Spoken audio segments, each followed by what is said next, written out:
Oke, kembali lagi nih di channelnya KM Talk Kimong Bots. Kali ini Om Kimong masuk part 2. Oke, Om Kimong lupa nih. Assalamualaikum warahmatullahi wabarakatuh. Waalaikumsalam warahmatullahi wabarakatuh. Salam sejahtera, salam sehat Sobat Kimong. Sobat Kimong, Om Kimong masih di Kopi Shop Dua Hati. Tepatnya di Sungai Bambu, Warakas.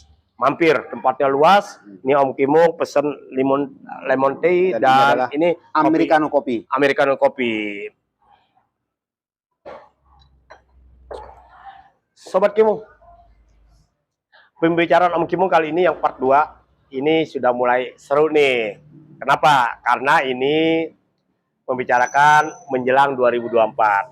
Kalau kemarin yang di part 1 itu masa lalu, tapi perlu juga dipelajari supaya kita sebagai masyarakat juga ngerti, oh iya seperti ini loh perjalanan bangsa Indonesia.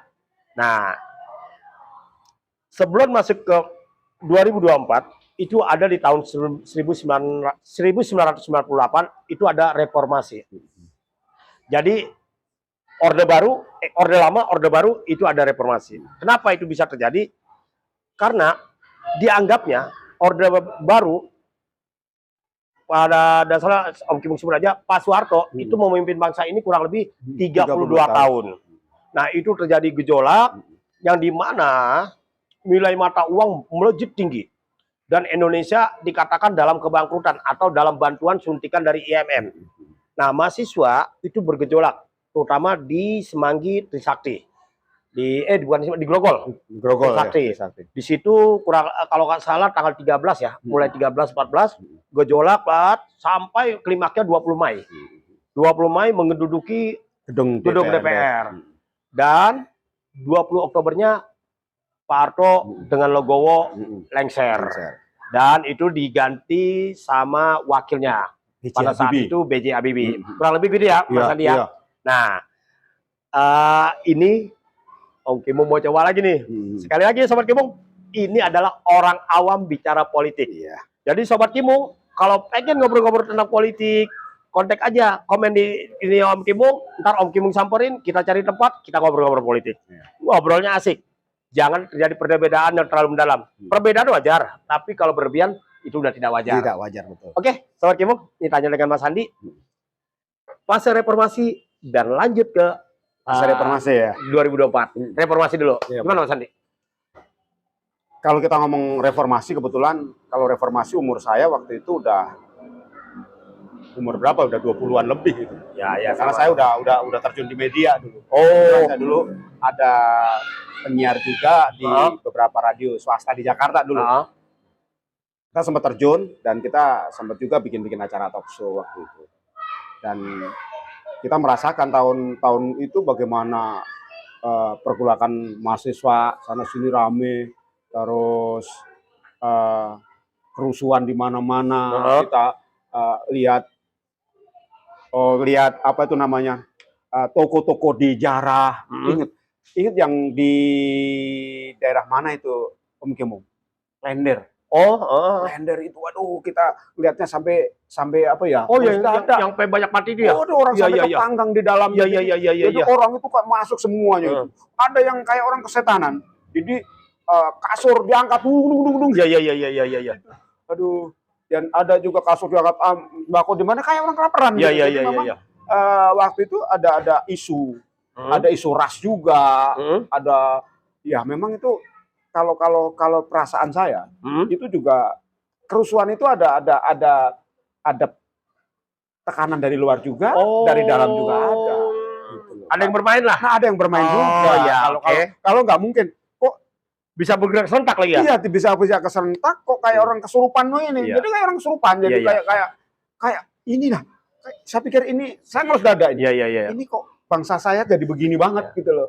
Kok jadi nggak ada rasa teplos liro, Iya. Rasanya gimana ya? Kayak barbar gitu, jadi barbar. Iya. Barbar. Berarti maksudnya dimanfaatkan dong pemicunya. Nah, salah satunya itu ya pemicunya memang dari itu. Pemicunya dari itu. Tapi memang pemicunya juga dengan ada sebab pasti ada akibat juga. Nah, pemerintahan, nah itu kan mungkin kan pertama mahasiswa. Kenapa dia waktu demo. Pertama kan memang berpendapat itu zaman itu memang susah. Oh iya, nggak seperti sekarang ya. Kita berserikat dan berkumpul itu Iya, susah. susah ya. Nah, kita kalau dengan kontra dengan pemerintahan kan langsung dicap PKI kan begitu. Nah, akhirnya udah diciduk itu aja kan. Iya. Pemicunya juga waktu itu banyak masalah yang kan akhirnya kan dari muncul kemana-mana. Iya. Kebetulan waktu itu saya benar-benar ada di sini, jadi saya tahu karena ya keliling juga, saya tahu juga. Iya. Om Kimung juga pada saat itu sih ada banyak gejolak lah. Jadi Sobat Kimung, untuk generasi milenial itu 98 itu banyak korban jiwa, ya banyak korban jiwa karena 98 itu mati ya kita ya. Jakarta mati ya, seperti sunyi gitu. Jadi seperti itu. Ya, kita kan pedihnya. Nah, itu dari sisi negatifnya. Sekarang dari sisi positifnya reformasi. Kita harus omongin juga kan. Nah, apa hasilnya korban sampai banyak gitu? Iya. Hasilnya kan akhirnya kan undang-undang diamandemen. Iya. Persib dihilangkan. Pemerintah masyarakat kita bebas berpendapat sekarang berpendapat omongnya jadi biangnya kalau saya ngomong mbahnya liberal sekarang ada di sini. Saat ini ya. Iya kan? Kalau kita ngomong kan kita bebas sebebas-bebasnya. Kalau mungkin di negara lain walaupun sekelas Amerika itu masih ngomong nggak sebebas ini, sekarang ngomong bayangin aja. Presiden Dina aja masih bisa sekarang.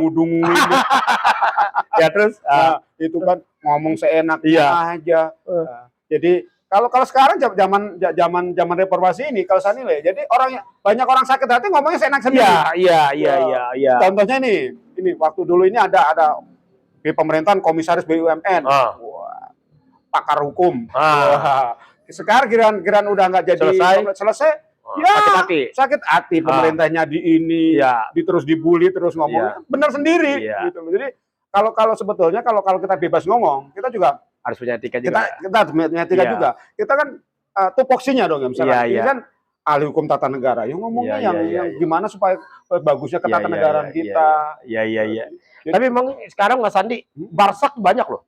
Barsak bang. Apa tuh Barsak? Barisan sakit hati. Jadi, Barsak banyak. Entah dari ormas, entah dari orang yang dipecat, entah dari orang yang bagaimana. Itu banyak banget. Dan itu yang menurut Om Kimung bahaya dalam. Karena apa? Dia bisa mempengaruhi rakyat yang nggak ngerti. Betul. Apalagi dengan sosial media sekarang yang terbuka. Betul. Gitu. Seenak-enaknya dia. Ya mungkin YouTube kita ini kan juga harus mendidik, mendidik. Nah ini termasuk Om Kimung buka ini ya. Bukan opini untuk mengarahkan. Bukan. Tapi kan kebanyakan disalahgunakan. Untuk opini itu untuk mengarahkan. Untuk demi kepentingan kelompok atau golongan atau punya pribadi. Gitu. Salah satunya itu Om Kimung. Nah di reformasi itu kalau nggak salah tokoh reformasi yang diangkat dulu Pak Amin Rais lah. Pak Amin Rais simbolnya itu lah. Simbolnya ya, tokoh ya itu naik tiba-tiba lah gitu. Sampai dia mau katanya buat Indonesia serikat segala macam, tapi itu nggak terjadi. Nah pada saat reformasi itu tiba-tiba banyak partai dan tiba-tiba kok presiden dipilih oleh rakyat. Itu kira-kira Mas Sandi tahu nggak sih perjalanannya kok sampai seperti itu? Padahal kan sebelumnya presiden dipilih sama majelis permusyawaratan rakyat. Setelah reformasi, setelah Pak Habibie lengser, terus masuk ke Gus Dur, Megawati, bla bla bla, sampai SBY sampai Pak Jokowi, itu sekarang presiden dipilih oleh rakyat. Itu kira-kira gimana perjalanan? Nah sebetulnya kan perjalanan begini. Setiap orang itu pasti pengen punya cita-cita jadi presiden. Iya. Nah, makanya kan kalau saya ngelihat, ya kita ngelihat sebagai seorang awam, ini banyak orang bermain politik itu kan nyari kepentingan diri sendiri. Nah, ketika dia berkedudukan, dia akan membuat undang-undang memproteksi dirinya supaya berkuasa. Tapi ketika dia di luar, dia bagaimana caranya untuk nembus proteksi itu kan begitu. Makanya kan dulu presiden kan dipilih oleh MPR DPR. Ketika zaman reformasi muncul kan langsung partai banyak jebret karena pengen enak kok jadi legislatif enak, pengen bikin partai pengen yang jalan dulu kan ada yang independen pengen jadi presiden. Ingat jalan kaki itu saya ingetin Faisal Basri dulu. Ingat Faisal Basri yang pengamat ekonomi jalan dulu, wah ini calon presiden. Dulu kan itu jalan kaki. Nah semua orang kan pengen jadi itu. Ketika dia nggak jadi kan ya akhirnya kan ngomongin yang jadi kan. Nah, partai banyak kan tujuannya mereka ingin karena kebebasan itu berkesan berpendapat itu. Reformasi ada Kebebasan berapa partai lah. Nah, dulu kan terkekang akhirnya kan merasa gimana sih? Ayam tidak dikurung dilepas. Ya karena amandemennya diumbar. Nah, diumbar undang-undangnya ya. Nah, diumbar langsung dilepas. Akhirnya kan saya juga pengen, banyak yang pengen kan begitu. Akhirnya partai banyak. Tapi ujung-ujung kan yang lolos tinggal berapa? Iya. Dulu kan. Dulu yang lolos kalau nggak adalah salah 10 partai ya dulu. Mungkin lupa. Tapi yang pasti partai yang dari dia sendiri juga pada pecah. Iya. Misalnya kayak P3 ada P3 ininya, pecahan. PDIP, ada PDIP Perjuangan, dulu PDIP Murni. P3 dulu kan lepas ada PKB, lepas ada PKB, ada ya segala macam. Golkar juga mah banyak banget. Banyak banget gitu. Karena kan Golkar kan pecahnya termasuk Gerindra. Banyak karena itu kan petinggi Golkar juga gitu. Dan juga pengen punya kepentingan juga. Itu yang tadi Mas Andi katakan bahwa setelah kebebasan semua pengen punya kepentingan gitu. Nah, kalau kita paling tidak kita pernah belajar berorganisasi, Om Kimung ya. Kita dalam organisasi sendiri kita aja, itu kan yang pengen jadi ketua kan banyak. Banyak banget. Kan jadi ketua banyak. Kadang-kadang kan cara berpolitik di dalam organisasi kita kan juga mematikan orang yang mau muncul berpotensi seperti seperti itu. Bagaimana dalam lingkungan aja udah saling mematikan, bagaimana antara dari luar ya. Nah, itulah. Ya, kalau kita sama nah, logika kita aja, logika pikir kita aja. Alhamdulillah kita belajar berorganisasi. Jadi memang di dalam organisasi kecil aja punya kepentingan gitu. Kelompok-kelompok dia bermain gitu. Kira-kira menurut Pak Sandi, ini kan ada orde lama, orde baru, dan berikutnya ada reformasi. Kira-kira yang pantasnya pemerintahan mana sih yang ideal untuk saat ini gitu? Ya sebetulnya sih zaman orde lama juga ada enaknya, ada susahnya. Zaman orde baru ada enaknya, ada susahnya. Zaman reformasi ada enaknya, ada susahnya. Nah, kalau menurut saya yang enak-enak diambil di konsep gitu loh. Yang enak zaman orde lama, enak zaman orde baru, enak zaman orde baru di konsep. Nah, dibuat peraturan baru gitu ya. Dibuat peraturan baru yang bikin enak selamanya gitu loh. Kan pengen enak juga selamanya kan. Kalau sekarang kebablasan juga ya. Apa berpendapatnya juga udah kebablasan juga ya. Saking enaknya kalau sekarang jadi muntah. Gitu. Oke, teman Kimung. Memang benar kata Mas Andi. Di kita ini sekarang ini reformasi sakit enaknya, kebablasan. Jadi seenak-enaknya aja dia bikin bablas banget. Nah, Mas Andi bilang kalau bisa dirangkum dari ketiga ini, tapi ngambil poin yang penting, yang enak. Artinya apa? Supaya nanti perjalanan bangsa ini sudah ada perubahan-perubahan yang mendasar gitu. Nah, oke, sekarang 2024 nih. Ini yang asik nih. Dari cerita semua ini, yang paling asik ini. Mas Andi, Februari 2024 itu sudah sebentar lagi. Kurang lebih 12 bulanan lah. 12 bulan, 13 bulan lah. Nah, itu di elektabilitas kan sekarang ini sedang mencari siapa sih pengganti Pak Jokowi yang pantas. Itu ada Pak Prabowo, ada Pak Ganjar, ada Pak Anies. Padahal kan sebenarnya pemilu 2024 bukan hanya milih itu. Ada milih gubernur, ada milih legislatif, tapi orang cenderung itu nggak difokuskan. Malah cenderung ke tiga ini nih, ke pemilihan presiden. Kira-kira ini nih Sobat Kimung mau tanya nih. Bagaimana nih menurut Mas Sandi 2024 apakah yang akan terjadi? Gimana Mas Sandi? Nah, makanya 2024 itu kan peralihan ya dari artinya apa? Jadi pemain baru semua yang muncul, bukan pemain lama lagi. Artinya kenapa? Kan Pak Jokowi udah 2 periode. Ya, udah tidak mencalonkan lagi. Bukan tidak mencalonkan, di undang-undangnya nggak boleh. Nggak boleh. Dua kali. Ya. Artinya kan nggak ada incumbent. Jadi kan ada nih pemain baru semua. Nah, makanya pemain baru itu kan dari sekarang udah mau berlomba-lomba. Jadi ada sebetulnya yang sedikit, kalau saya sebagai orang timur, kita orang Indonesia, kurang etika ya.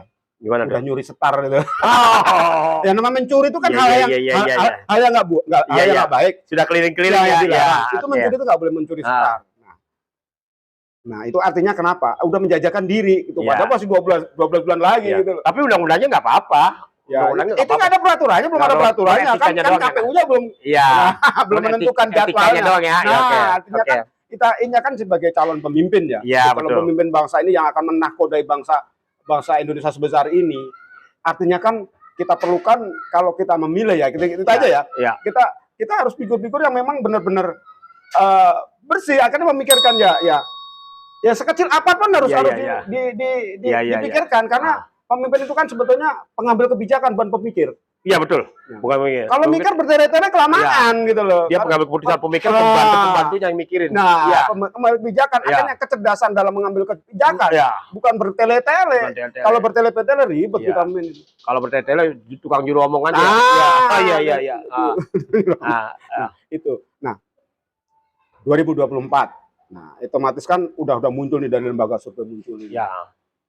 Yang paling tidak yang jadi itu yang bisa menaklukkan Jawa Tengah, Jawa Timur, Jawa Barat. Oh iya. Pundi-pundi suara di situ. Suara di situ. Karena kan kita mewakilin suara. Iya. Kalau negara kita bagian timur, itu kan ruangnya sama anggotanya banyakan ruangnya. Kalau di Jawa banyakan orangnya daripada ruangnya. Itu. Nah, kalau demokrasi itu kan mewakilin orang bukan mewakilin ruang. Iya. Sobat Kimung, ini sebelum dilanjut ini Om Kimung jadi tertarik nih. Memang sistemnya di kita itu pemungutannya berdasarkan suara. Nah, dari Sabang sampai Merauke itu lumbung suara memang ada di Pulau Jawa. Ya. Dulu waktu Pak Prabowo dengan Pak Jokowi bertanding atau kompetisi dalam pemilihan presiden, itu sebenarnya kalau secara wilayah itu menang di Pak Prabowo. Tapi secara suara Pak Prabowo kalah. Makanya di Indonesia ini pemilihannya berdasarkan suara. Beda di negara bagian lain seperti Amerika contohnya. Nah, Amerika itu negara bagian yang kurang lebih ada 50 ya, Bang Jali ya. Ada 50 negara bagian. Itu pilihannya berdasarkan negara bagian mana yang menang. Misalnya ada 2 kandidat Joe Biden sama siapa gitu. Nah, di situ negara bagian mana yang menang, bukannya suara. Nah, itu bedanya kita dengan Amerika. Kira-kira begitu. Oke, Sobat Kimung, kita lanjutin. Nah, yang 3 ini nih. Nah, ini yang asik di sini. Yang lain mungkin ada nanti suatu saat, tapi sekarang yang naik yang 3, Prabowo, Ganjar, sama Pak Anies. Kira-kira ya seenaknya inilah orang awam, wajar-wajar aja. Sekali lagi Sobat Kimung, ini orang awam nih. Menurut Mas Andi, mana sih yang kira-kira pantas nih untuk gantinya Pak Jokowi? Pantas, tapi kan juga harus punya pendukung. Pendukungnya pas sekarang kan partai yang dia mengajukan partai. Partai pun kan yang punya suara 20% paling enggak kan? Iya, harus syaratnya gitu.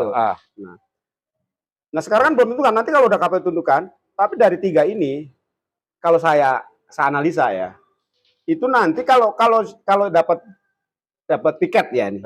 Ini palingnya si Ganjar nih yang. Oh, Mas Ganjar. Naik ya. Karena kalau orang awam nilai ya, paling tidak ya yang sedikit nasionalis, yang juga paling tidak punya visioner, punya track record juga, punya kerjaan, dan yang jelas pemimpin yang harus berani mengatakan saya salah yang tanggung jawab, bukan melimpahkan ke anak buahnya. Kalau saya senang situ. Jadi kalau seorang pemimpin itu yang harus bertanggung jawab dengan anak buahnya, bukan anak buahnya yang dikorbankan. Itu harusnya seperti itu.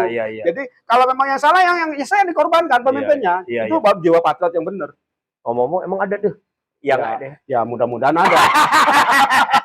Ya mudah-mudahan ada. Kita berharap begitu, rakyat kita berarti itu. Pemimpin itu yang mau tanggung jawab gitu. Yang tanggung jawab juga. Ya gimana sih kalau nggak tanggung jawab ntar keleleran. Kata Mas Andi, mudah-mudahan ada. Tapi kalau yang tidak bertanggung jawab ada kan? Ya. Yang dikorbanin anak buah. Nanti itu pemirsa bisa berpikir sendiri. Jadi kesimpulan itu dia pemirsa sendiri. Kira-kira siapa sih yang nggak tanggung jawab? Siapa yang bertanggung jawab? Kita kan cuman mengarahkan. Iya. Sobat Kimung, inilah enaknya ya membicara dengan Mas Andi. Kita sama-sama nggak politik yang mendalam, tapi perbedaan politik itu wajar. Mas Andi cenderung ke arah Pak Ganjar. Kalau Om Kimung beda. Om Kimung dari awal, entah tahun 2024 ya, belum tahu ya. Tapi saat ini Om Kimung tertarik dengan Pak Prabowo. Kenapa tertarik ya? Cuma simpel kok. Seseorang yang dulu menjadi lawan, tiba-tiba saya kalah, saya mau menerima sebagai teman. Kan Pak Prabowo masuk di jajaranku. Dan dia dengan lega hati, ikhlas menjalankan pemerintahan. Mudah-mudahan sampai berakhir. Dan Om Kimung melihat itu gak gampang loh. Gak gampang punya orang jiwa seperti itu. Kalau Om Kimung melihat begitu yang instan aja. Yang lain-lainnya Om Kimung belum lihat gitu. Nah, itu juga salah satu ciri. Kalau saya sih sebenarnya nggak fanatik kepada pemimpin siapa aja. Kalau saya yang kira-kira itu memang benar-benar itu jujur berani mengaku kesalahan. Iya. Nah, berani mengaku kesalahan. Iya, berani ngaku kalah juga berani. Tidak mengorbankan yang lain. Iya, itu. Jadi mau mengorbankan dirinya. Iya. Bukan dirinya yang enak, yang korban orang lain. Itulah. Seperti itu ya. Iya. Kalau namanya kan perjuangan gitu loh. Iya, itulah. Ya, ya memang seperti itu. Saya nggak fanatik. Oh, itu harus Ganjar, ini harus Prabowo, ini harus Anies, enggak. Iya. Nah, tapi saya pilih itu orang yang ini pemimpin kita itu yang membawa gerbong kita, membawa maslahat buat kita. Iya. Dan untuk kepentingan banyak itu. Kepentingan banyak. Dan pemerintah mau kobar karena kalau bahasanya saya orang Jawa ya. Kalau namanya pemimpin itu ada pepatah bahasa Jawa itu sabdo pandita ratu tan kena mencela-mencele. Apa itu artinya itu?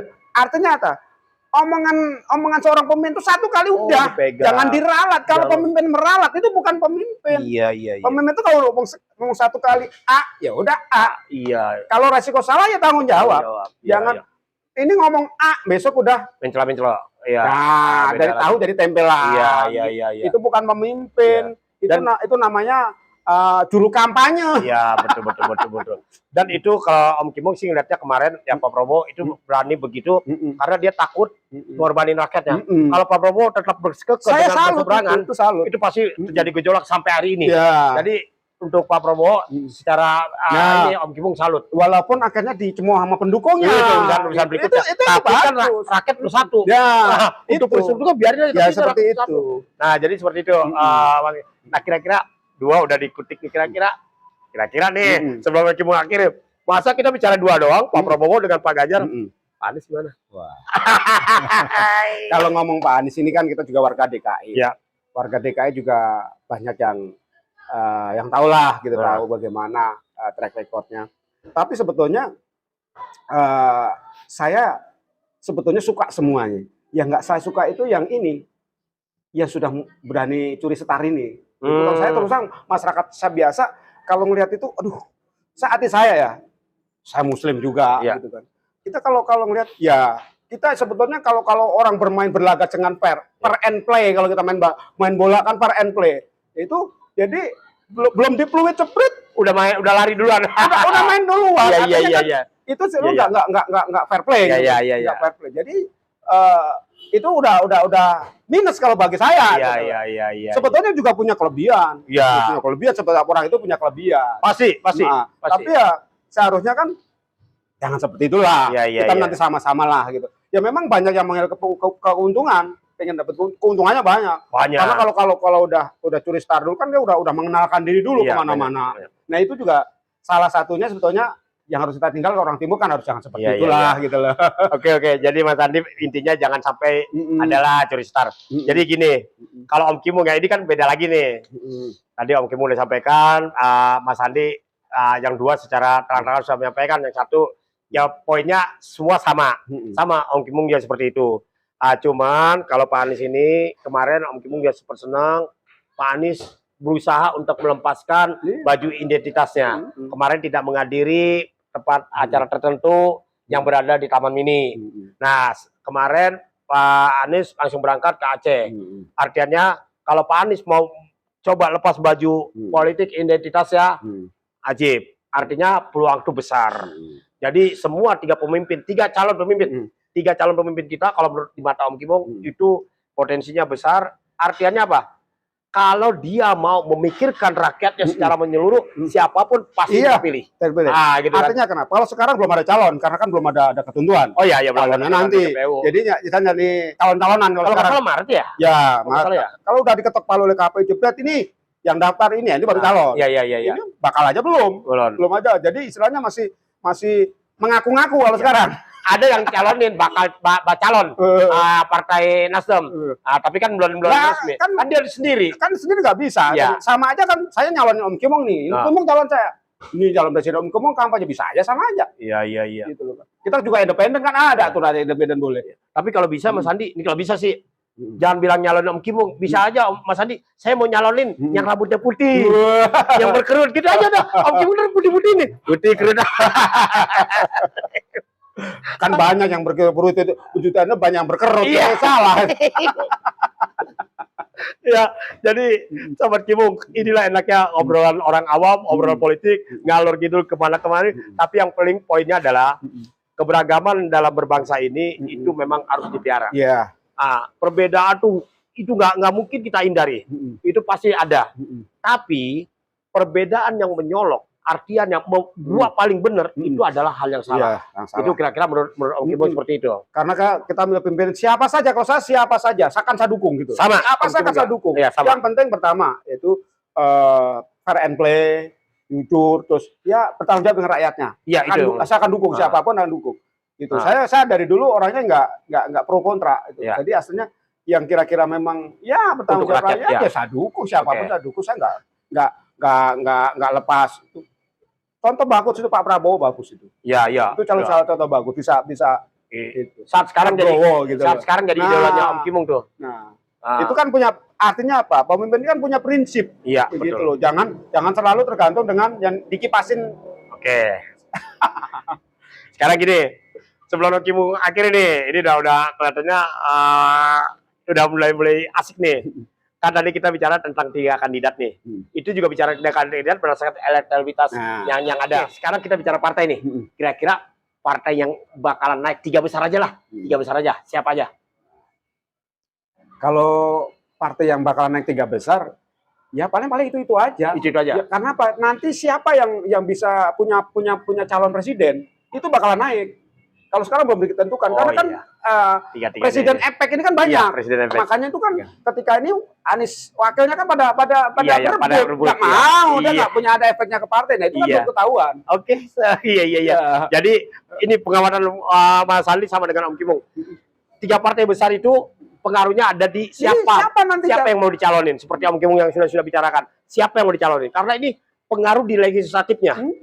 Kalau salah milih calon presidennya, pengaruh di suara di legislatifnya, dan itu pasti tenggelam. Oke, Sobat Kimung, ada lagi Mas Sandi sebelum?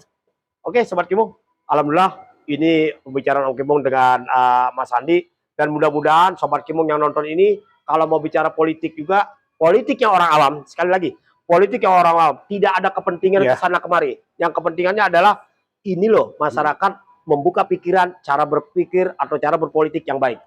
Oke, Om Kimung akhiri. Assalamualaikum warahmatullahi wabarakatuh. Salam sejahtera, salam sehat.